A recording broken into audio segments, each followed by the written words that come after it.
சீன நாட்டின் பீஜிங் துறைமுகத்தில் இருந்து தூத்துக்குடி துறைமுகத்திற்கு கண்டெய்னர் பெட்டிகளில் குடை என்ற போர்வையில் ரூபாய் 10,50,00,000 மதிப்பிலான சிகரெட்டை கடத்தி வந்த 3 பேரை மத்திய வருவாய் புலனாய்வுத் துறையினர் கைது செய்துள்ளனர்.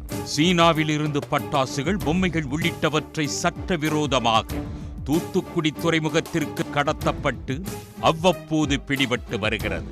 இதுபோல் சமீப காலமாக தூத்துக்குடி துறைமுகம் வழியாக உரிய ஆவணங்கள் இல்லாமல் மோசடியாக சிகரெட்டுகள் சீன நாட்டிலிருந்து தொடர்ந்து கடத்தப்பட்டு வருவதாக புகார்கள் உள்ளன. இதனால் தூத்துக்குடி துறைமுகத்திற்கு வரக்கூடிய சரக்கு பெட்டகங்களை மத்திய வருவாய் புலனாய்வுத் துறையினர் தொடர்ந்து கண்காணித்து வருகின்றனர்.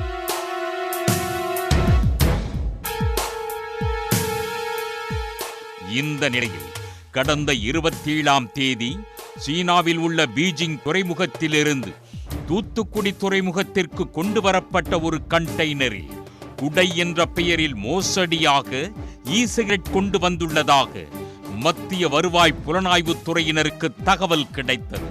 இதைத் தொடர்ந்து பீஜிங் துறைமுகத்தில் இருந்து தூத்துக்குடிக்கு வந்த கண்டெய்னர் பெட்டியை மத்திய வருவாய் புலனாய்வுத் துறையினர் சோதனை செய்தனர். அதில் குடை என்ற பெயரில் முறைகேடாக கொண்டு வரப்பட்ட 10,50,00,000 ரூபாய் மதிப்புள்ள சிகரெட் இருப்பது தெரிய வந்தது. இதையடுத்து கண்டெய்னரை பறிமுதல் செய்த மத்திய வருவாய் புலனாய்வுத் துறையினர் இந்த கடத்தல் தொடர்பாக கேரளாவைச் சேர்ந்த நாகராஜ், சென்னை கொட்டிவாக்கத்தைச் சேர்ந்த ராஜ்குமார், சென்னை மடிப்பாக்கத்தைச் சேர்ந்த சுவாமிநாதன் ஆகிய 3 பேரை மத்திய புலனாய்வுத் துறையினர் கைது செய்து விசாரணை செய்தனர். தொடர்ந்து கைது செய்யப்பட்ட 3 பேரையும் நீதிமன்றத்தில் ஆஜர்படுத்தி பேரூரணி சிறையில் அடைத்தனர். உடனுக்குடன் செய்திகளை தெரிந்து கொள்ள சன் நியூஸ் பெல் ஐகானை கிளிக் பண்ணுங்க.